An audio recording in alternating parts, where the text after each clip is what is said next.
Hati yang sakit itu sudah tidak bisa untuk merasakan bahwasanya apa yang dia perbuat itu sebuah dosa dan kemaksiatan. Berapa banyak orang hari ini ketika melakukan pacaran yang haram tetapi tidak sadar kalau itu dosa. Berapa banyak orang yang makan riba tetapi tidak sadar itu riba. Berapa banyak orang yang minum khamar tetapi dia merasa minum khamar itu dosa kecil. Berapa banyak orang menghujat, sama, tidak sadar kalau menghujat itu dosa besar. Itu musibah itu.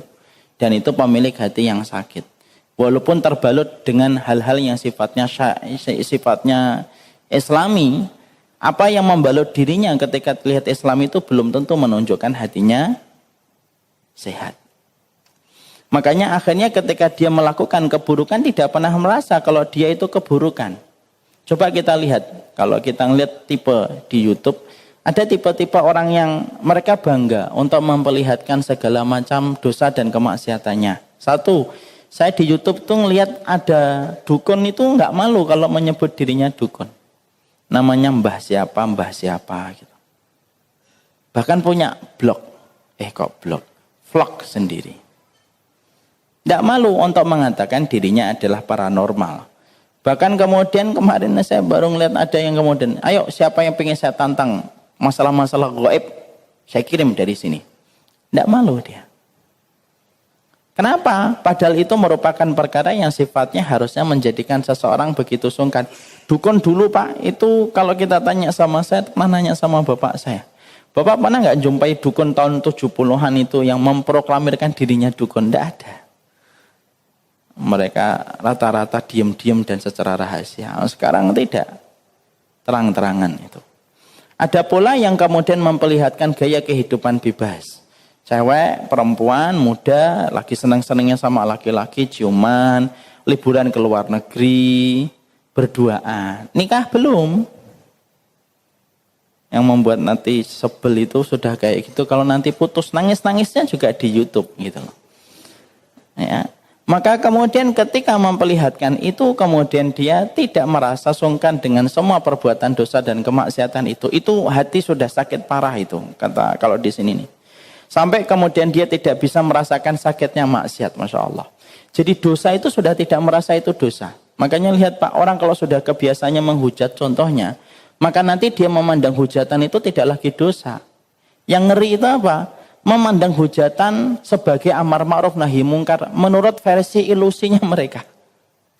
Hujatan itu dipandang amar ma'ruf nahi mungkar, itu kan parah. Maka itulah yang menjadikan dikatakan oleh para ulama yang paling parah itu adalah ketika hatinya sakit, maka kemaksiatan yang dia lakukan itu tidak lagi dia rasakan, itu sakit yang kemaksiatan tersebut dan dosa tersebut. Dan itu menjadi sebuah perkara yang sakit. Orang ketika kemudian menderita yang semacam ini mengingatkan kita kepada perkataan Imam Ibnu Qayyim. Di antara musibah besar itu apa? Orang yang melakukan dosa tetapi tidak sadar kalau perbuatan yang dilakukan itu dosa. Itu termasuk salah satu di antara musibah. Pacaran itu musibah Pak. Tapi lebih musibah lagi orang yang pacaran tapi tidak merasa kalau itu dosa. Nah, itu lebih musibah lagi. Riba itu musibah. Tapi lebih musibah lagi orang ketika makan riba tetapi dia merasa bahwasanya itu bukan riba dan itu tidak apa-apa di hadapan Allah. Sama aja kok riba sama enggak riba itu sama aja. Nah itu lebih parah lagi.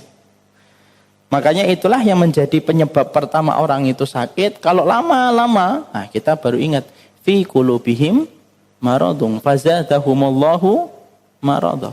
Dan itu akhirnya bisa menyebabkan hati mati ketika hati terlalu sakit tidak ditangani secara tepat dan cepat.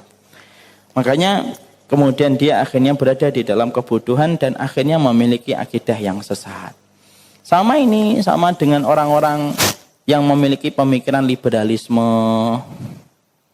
Akidahnya sesat tetapi tidak merasa kalau yang mereka lakukan itu sudah menyimpang jauh dari apa yang disampaikan Rasul. Coba Bapak kalau sekali-kali jadi membaca, tidak usah jadi pengamat lah, pembaca tulisan-tulisan orang liberal itu.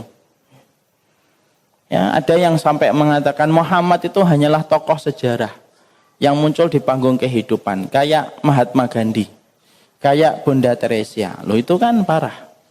Dan orang-orang liberal itu tidak pernah merasa apa yang mereka perbuat itu sudah menyimpang jauh dari akidah yang benar.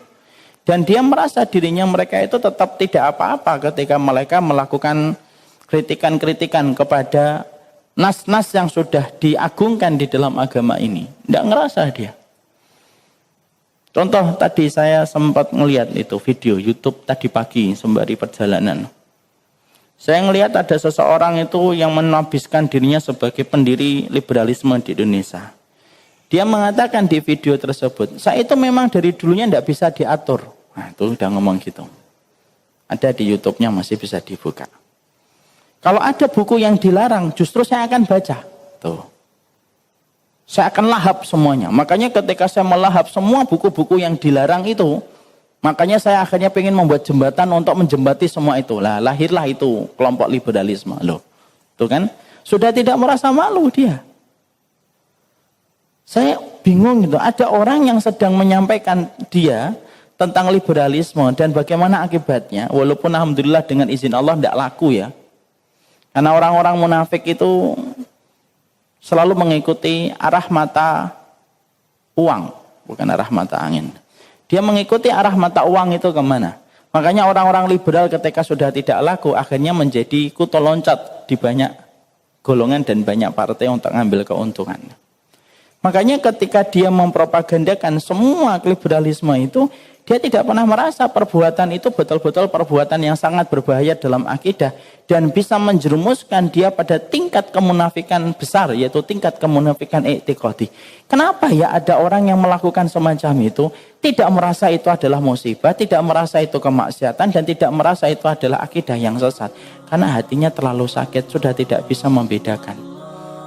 Sebagaimana orang sakit tidak bisa membedakan ini nasi goreng, itu nasi lodeh, sudah tidak bisa.